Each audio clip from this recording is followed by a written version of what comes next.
এই উক্তি দুটো খুবই গুরুত্বপূর্ণ। আমরা আমাদের জীবন চিন্তা করি বিভিন্ন রকমের বিদায় কিন্তু আমরা লক্ষ্য করি।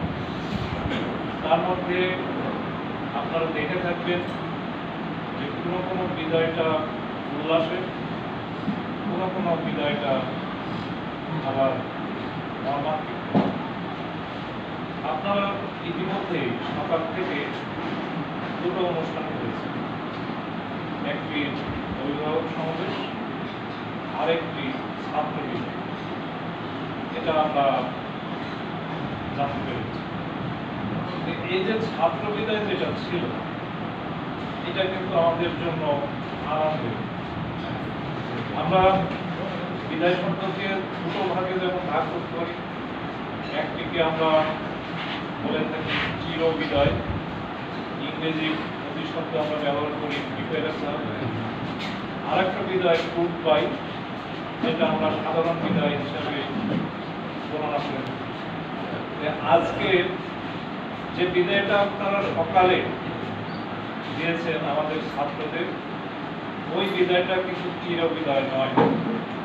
ওই বিদায়টা তাদের এমন একটা বিদায় ছিল যে বিদায়টা তাদের উপরে ওঠা, তাদের স্বপ্ন বাস্তবায়িত করা অথবা তাদের ভবিষ্যৎ জীবন গড়ার একটা বিদায় ছিল, খুবই আনন্দের একটা বিদায় ছিল। আর একটা বিদায় আমরা যেটা প্রিপারেশন বলছি, সেটা এমন একটা বিদায় যে আমি 10 বছর, 20 বছর, 50 বছর, 60 বছর পরে একবারে চির বিদায় নিলাম, পৃথিবী থেকে চির বিদায়। এই বিদায়টা সবচেয়ে আমাদের জন্য বিদায়।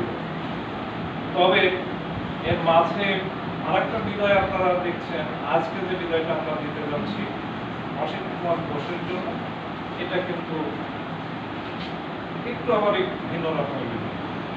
সেটা অনেকটাই আমাদের চির বিদায়ের কাছাকাছি করা। আমরা ছোট থেকে বড় হই, তারপরে এক সময় নিঃশেষ হয়ে যায়, চিরধামে চলে যায়। এই বিদায়টাও কিন্তু তাই। আমরা ছোটবেলায় পড়াশোনা করেছি, আস্তে আস্তে বড় হয়েছি, কিশোর কৈশোরকাল পার করেছি, এক সময়ে কর্মজগতে ঢুকেছি, তারপরে সেই কর্মজগৎ ছেড়ে আজকে কিন্তু চলে যেতে হচ্ছে। এটাও আমাদের সেই বয়সের সাথে সম্পৃক্ত, বয়সের অনুপাতেই এটা ঘটে। আমি আজকে কথা বলছি, আমার জীবনেও এই দুটো ঘটনাই ঘটবে। একটা হলো আমার রিটায়ারমেন্ট বলেন অথবা কর্মজীবনের বিদায় বলেন ঘটবে, এবং আরেকটি হলো পৃথিবী থেকে তিরোধান, ডিপারেশন একসময় ঘটবে। তো যাই হোক, আমরা অত্যন্ত সৌভাগ্যবান বলব যে এমন একজন ব্যক্তি এই প্রতিষ্ঠানে তার কর্মজীবন শেষ করলেন, যার জন্ম এখানে, যিনি এই বিদ্যাপীঠের প্রাথমিক বিদ্যালয়ে শেষ করেছেন, এই বিদ্যাপীঠে মাধ্যমিক শেষ করেছেন এবং কর্মজীবনও এখানে তিনি শেষ করলেন। অর্থাৎ তিনি 60 বছর এখানে অতিবাহিত করেন।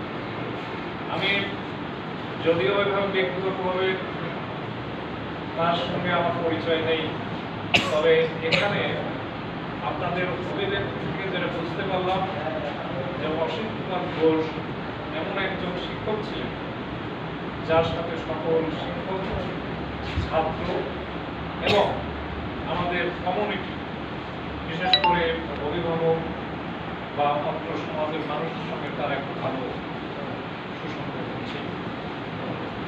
তো আমরা আশা করব যে আপনি বয়সের কারণেই বলেন, নিয়মের কারণেই বলেন, আজকে হয়তো এই প্রতিষ্ঠান থেকে ছেড়ে যাচ্ছে, কিন্তু এই ছেড়ে যাওয়া মানে আপনি এখান থেকে সব কিছুকে, সম্পর্ককে আপনি ছিন্ন করতে পারবেন। আপনার ভিতরে শিক্ষকদের, এখানকার কমিউনিটির ভিতরে আপনার প্রতি যে একটা আস্থা, একটা বিশ্বাস, একটা একটা স্মৃতি ইতিমধ্যেই জাগ্রত হয়েছে, জড়িয়ে গেছে। এখান থেকে মৃত্যু আমি কিন্তু আপনিও ব্যর্থ পাবেন না, আমাদের শিক্ষকরা আপনি চাকরি জীবন শেষে হয়তো অনেকটাই অসহায়ত্ব বোধ করবেন। আমি বলবো যে আপনি অসহায়ত্ব বোধ করবেন না। এখানে কমিউনিটিতে আপনার হাজারো স্টুডেন্ট আছে, আপনার অনেক মনের মানুষ আছে, এই স্কুলেও আছে। আপনি প্রয়োজনে মাঝে মধ্যে স্কুলে আসবেন, টিচারদের সঙ্গে কথা বলবেন, আপনার কমিউনিটিতে ছাত্রদের সঙ্গে কথা বলবেন। এমনিভাবে আপনি আপনার সময়টাকে এছাড়াও যদি জীবন জীবিকা তাগিদে ছোটখাটো পেশা যদি আপনাকে বেছে নিতে হয়, সেটাও আপনি নেবেন। মানুষ যতক্ষণ পেশার ভিতরে থাকে, কর্মের ভিতরে থাকে, তার স্বাচ্ছন্দ্য রক্ষা কত ভালো থাকে, শরীর মন মানসিকতা এটাও ভালো। আপনি সেই পন্থাটা বেছে নেবেন, এই প্রত্যাশা।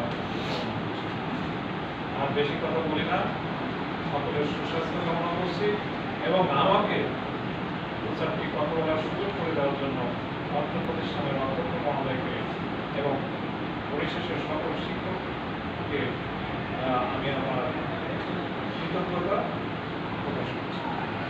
পরিশেষে সকলে ভালো থাকবেন, সুস্থ থাকবেন, এই প্রত্যাশা কামনা করছি।